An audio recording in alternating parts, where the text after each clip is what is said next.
democratic team, genius juniors, and technology prodigy. Are we all here? Technology prodigy, are you here?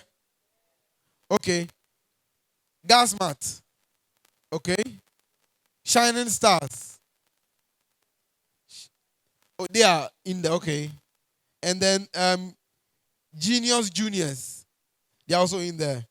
Okay, good. So, gas mat. Are you ready to go? Distinguished judges, accurate timekeeper, invited guests, ladies and gentlemen, I greet you all. We are Team Gasmat, and we are here presenting on the topic production of fuel from plastic using pyrolysis.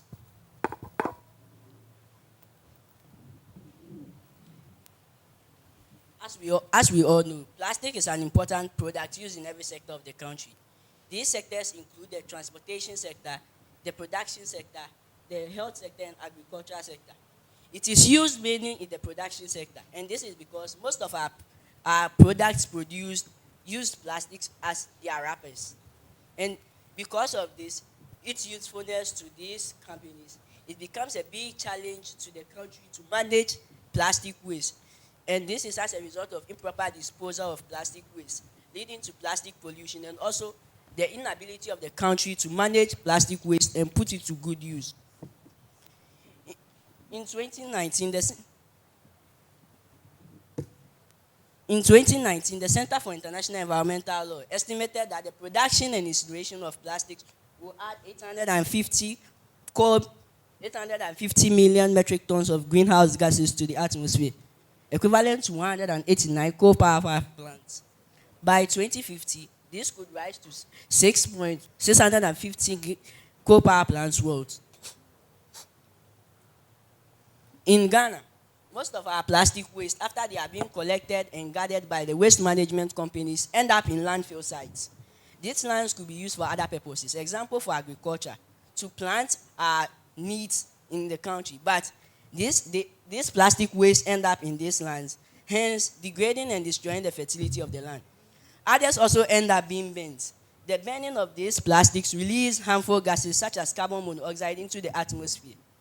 The presence or existence of carbon monoxide in the atmosphere results in climatic changes and respiratory disorders.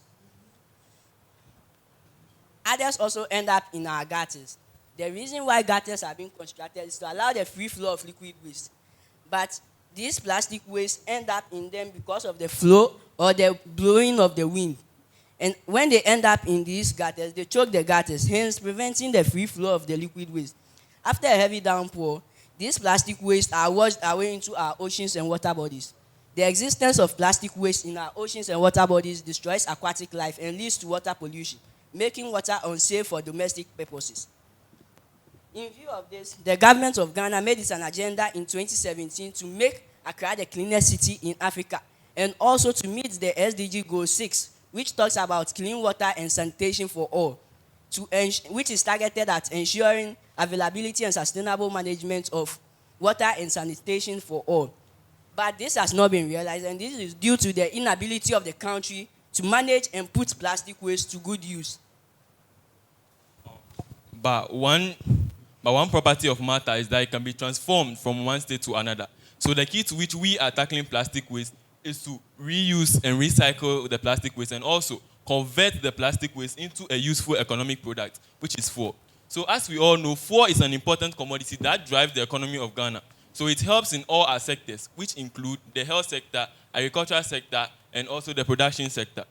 And in recent times, we can all attest to the fact that the increase in price of fuel in the country has increased inflation rate, which has increased the price of goods and services and also the cost of living.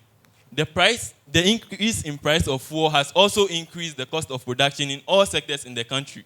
So some factors that have been attributing to the increase in price of fuel include inadequate refineries to refine our own crude oil. So this has led to the over-dependence on other countries that provide or produce oil. So these countries include UAE, Russia, Ukraine, and many more. So this has also led to the depreciation, or also the depreciation of the cedi to the dollar has increased the cost of production and hence increasing the price of fuel at our pumps. So our objective is to solve the sanitation problem and reducing waste pollution by making good use of the plastic waste.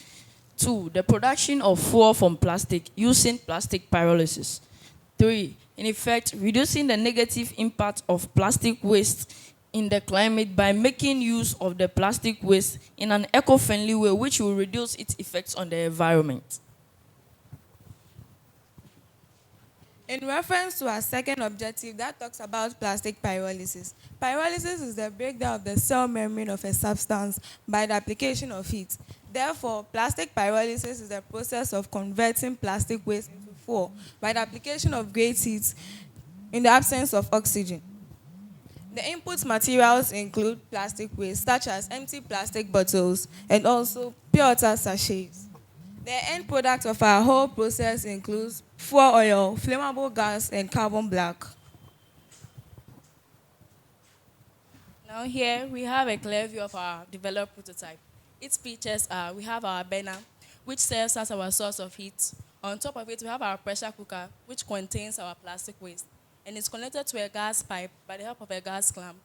We also have a bowl of water containing water with ice cubes, which serves as our condensation chamber. It's connected to a plastic container where our fuel will be collected. And also, at the end of our extra outlet, we have a balloon. So how the process is being carried out? First, we make sure our plastic waste are being cleaned, and then we crush and crack them into our pressure cooker. Then heat is applied. The heat melts the plastic waste inside our pressure cooker. Then vapor is produced. The vapor passes through our gas pipe into our condensation chamber. The vapor is being condensed into liquid. The liquid passes through our gas pipe into our plastic container. Since not all the vapor is condensed, the uncondensed vapor is trapped inside our balloon. So inflation of the balloon indicates the presence of uncondensed vapor. At the end of the process, the black substance which is seen in our pressure cooker is our carbon black. Here is a sample of our fuel.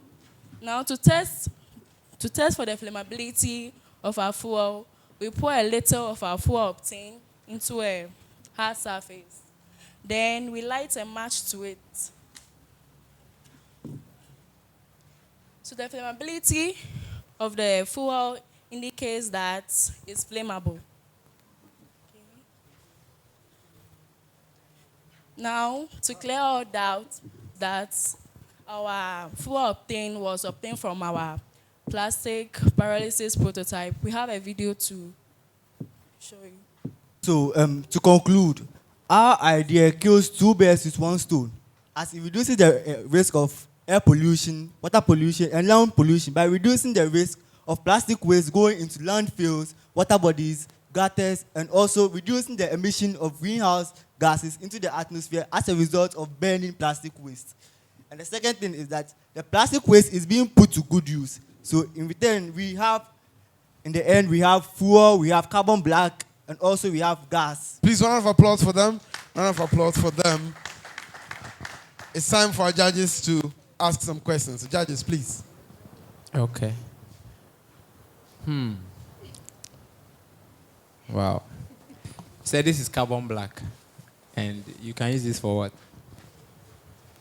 So it can be used for making ties and For doing what? ties like car Making ties. car tie. Yes. So the car ties we have, this is what is used to make them. Yeah, they are actually different things that you can use, but this is also one of the things that you can use to make. Any other questions? One or two more So questions. I have one question, and then Leslie will do the other one. So thank you very much for your presentation. Very similar to what my colleague Jazz has asked you. To know your business model means you know how to price it. I have no idea what I will be buying from you. Though I know how it works, thank you for the demonstration, I have no idea of what it will cost if I was to buy, if I'm buying from you or one of the big organizations that my colleague spoke about. So can anyone answer that for me? Okay, so please, the cost for the whole thing or the whole machine is going to be 500 cedis. But the cost of every material here or every apparatus you are seeing over here will cost 300 cedis because it has individual price tags on it. So for us to sell this, we'll sell it at 500 cedis because we produce this, so we have to get profit. But are you going to if you don't know your regulatory bodies? As the judge said earlier, you would have to take it to maybe the standards authority and maybe the petroleum for them to approve it. And it's very, we know that fuel actually has like a fixed price. So if maybe 1 liter goes for this, then surely if we are producing fuel and it's accepted as fuel, then we surely have to go by those regulations. Thank you. Okay, Good. just one quick question. And Oh, it cannot be quick. It can be one. It cannot be quick. Your carbon black, did you produce it from this your process? Yes, please. Hey, how much plastic did you use to be able to produce all that carbon black? Okay. So we used mostly sachet rubbers, this pure waters. Yes. How much? How much? As much as this It's okay to pressure say cooker you can don't know. This No. container not produce that amount of carbon black. Do you know there's an existing company doing pyrolysis in Ghana, in Tema? Are you aware? Yeah, I've not heard of the Tema one, but I know there's a pyrolysis plant in Okay, and what they are using is car tires. Okay. And even with car tires, they don't produce that amount of carbon black.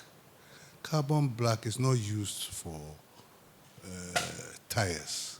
So please do your research well. That is not what carbon black is used for. Okay.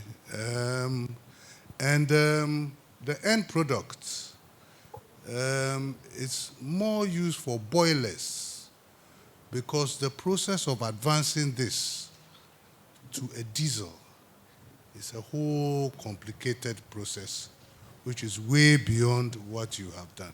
So there's a market for what you have produced here. You don't have to start talking about diesel and all of that. All the boilers in Tema which use either gas or firewood or charcoal can use this light oil. But very innovative and well done. I just want to know who was the leader and who did exactly what. Then I'm done. So I am Robertson and I am the group leader. So what I did was to make sure that, so bringing up the idea, to make sure that my group understand the idea so that it wouldn't look like... Simple. Yeah, You don't have time. okay. You are the leader. Let everybody Perez, I'm the assistant team leader. So I'm David and I'm the proofreader. I'm Frederick Ijapon. I'm the project manager. I am Josephine Alamte and I'm the secretary. My name is Ivoden Shamesa, and I am the assistant project manager. Who did the research? Please, all of us. Okay, my name is Charles, and I'm the one who's saying time is up. No, Charles. So there's one more question that Well, has to be okay. addressed based on the Quick scoring. one, please, quick one. Based on Quick the one. scoring. Okay. So there was burning involved. How environmentally friendly would you say your processes are? Where 1 is not and 10 is very. So On a scale, because he's rushing us, yeah, isn't so he? our idea is very, very, very environmentally friendly. So am I giving that as a 2? Or am I? What would you give that? 1 is not at all and 10 is very. I'll give it a 10. You would? Yeah. That's not realistic. You were burning. You were burning. And so it was Okay. going into the air. Okay. Then I'll give it a 9. I like that. Very Yes, reduce generous. it by 1. Yes. Thank you so much, Gasmas. Please, round of applause for them. Really good Moderator, stuff. this is a safety issue, Yeah, and it it's is important. critical. Yeah. Anytime you have an open flame, make sure you have a fire extinguisher. Very Never important. have an open flame without. If the thing had tilted and this thing had caught fire, so never, ever have an open flame without being able to douse it. Sure. Thank you very much. Please, thank you guys, Matt. Thank you very much. Round of applause for them again. We are Team Shining Stars. We are from Accra Newtown Experimental 1 JHS. We are interested in reducing post-harvest losses in perishable crops and also providing hygienic ways for drying perishable crops. In my neighborhood, there are a group of farmers who grow perishable crops like plantain, pepper, tomatoes, garden egg, etc. During harvest time, they harvest many plantains, but because they can't eat all, so they sell some to market women. Due to poor road network, some of the plantain gets rotten before they get to the market. Some people dry their crops on bare floors. Animals like goats feed on it. Air blow dust on it. This is not hygienic. Would you, and you buy this produce? This problem is what our project seeks to solve. Lack of dryer facilities leads to post-harvest losses. When harvested crops get rotten, they lose their value. Example, a bucket of fresh tomatoes will be sold 20 cedis when it is fresh, but when it gets rotten, they will sell it 5 cedis, 6 cedis. Our solution is this solar dryer machine.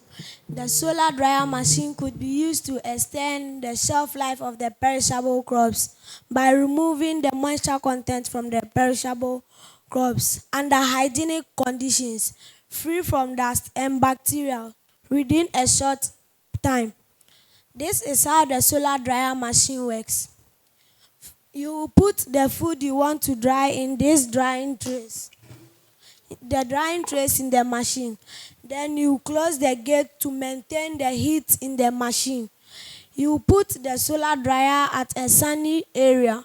Then the rays of the sun will shine on this transparent glass. The black absorption surface in the machine will absorb the heat from the sun.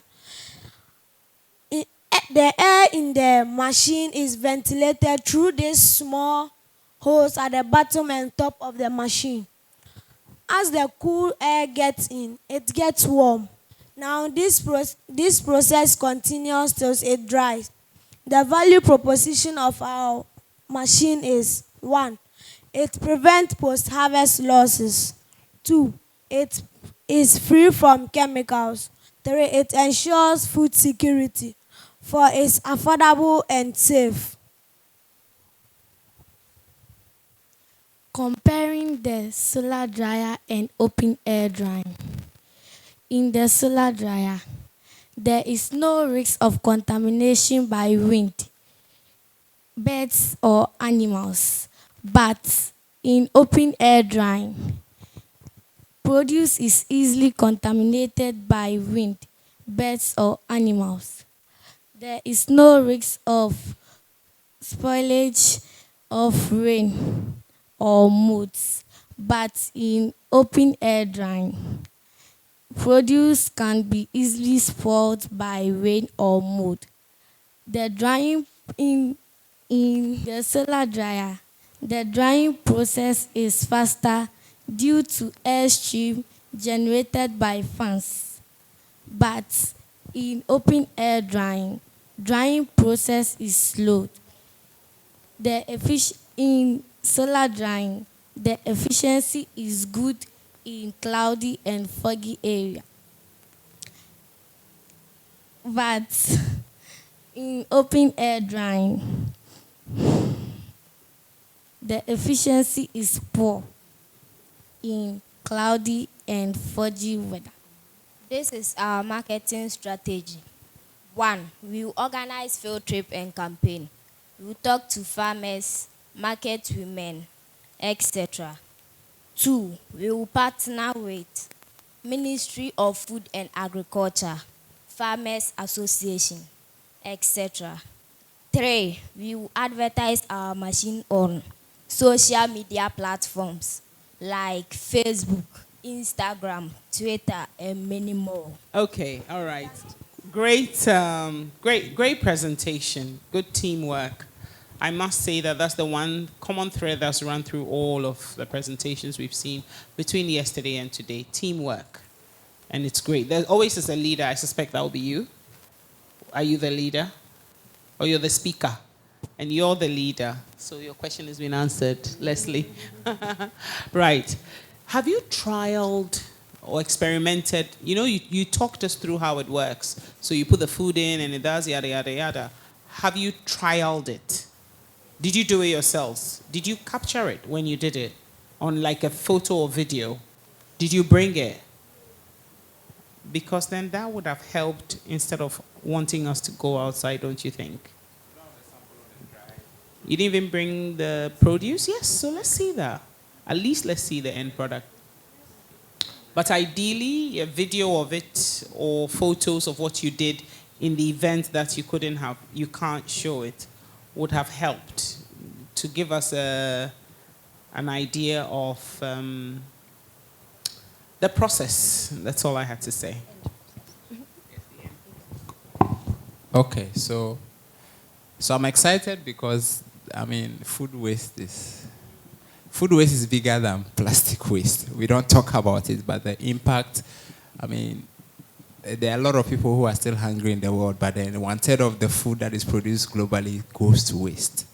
So anything that can preserve food in various forms is good. So this is good. I'm familiar with this because one of my students at Academic City has a similar project. So I have a few questions. So do you have a humidity and temperature control component of that? Does he have it? Do you know what that is? Okay, so if you say you are drying produce, okay, you need to know the humidity and temperature of the container in which you are drying the produce. And that will help you determine to what level you are able to dry the produce. That will help you to know how long it can last. You talked about shelf life. So if you're using this to dry something, you should be able to tell me that if you dry to this humidity and temperature, it can be on the shelf for this long. That is an important information. And that device is already there. So if it's installed on that, you'll be able to tell that this is the humidity of the enclosure. And this is the temperature within the enclosure. And it's adjustable. And what's the use of the solar panel? It powers the fan in the machine. Okay. Why do you need to do that? Because it circulates the warm air in the machine and now passes through this outlet hose. Okay. Does the solar has a power storage device? It doesn't. So when the sun is not shining and you are not storing the sunlight, how would the device work? So you have to find answers to those questions. Okay, the solar needs to have a power storage component so that when the sun doesn't shine for a couple of days, you still have power to get the machine to still continue to dry produce. Do you understand? So two things: the storage for the power from the solar, and then the humidity and temperature control. Because then if you get those components right, you can dry produce that can be packaged and even exported, because it can meet international standards for produce that can be exported. Okay? All right. Any more questions? Yes, I'll go next. So thank you. You gave us your marketing plan, but I don't know how much this would cost. Who would buy it? Could you help me, please? You sell it for the Farmers Association and Marketing Women. How much will it cost me? Like 300 cedis. And how much does one on the market already cost?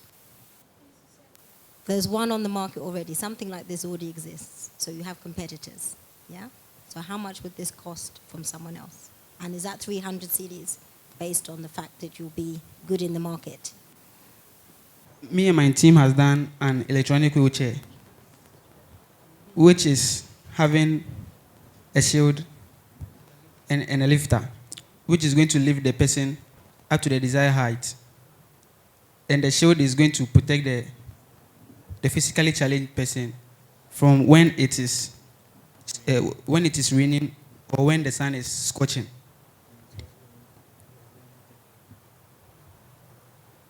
And we've made it to control by making an app with controls which can control it around. Yes, yes. Stop. And it's going to come back. Stop. And please, side, right.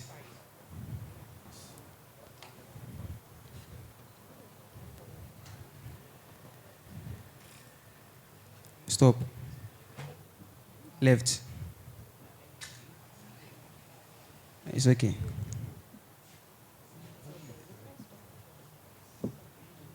And please, it's going up. Chair up. Chair up. No, chair up. No, this one is the shield. So please, for the chair up, we find our own way to make the lifter. The materials they brought was not, it was not enough to make the lifter, so we use our own idea to make the lifter. But it's not going to lift up as high as I'm thinking so.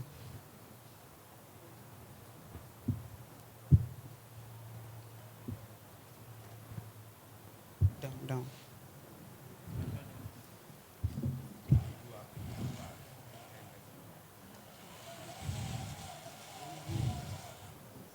Mm-hmm.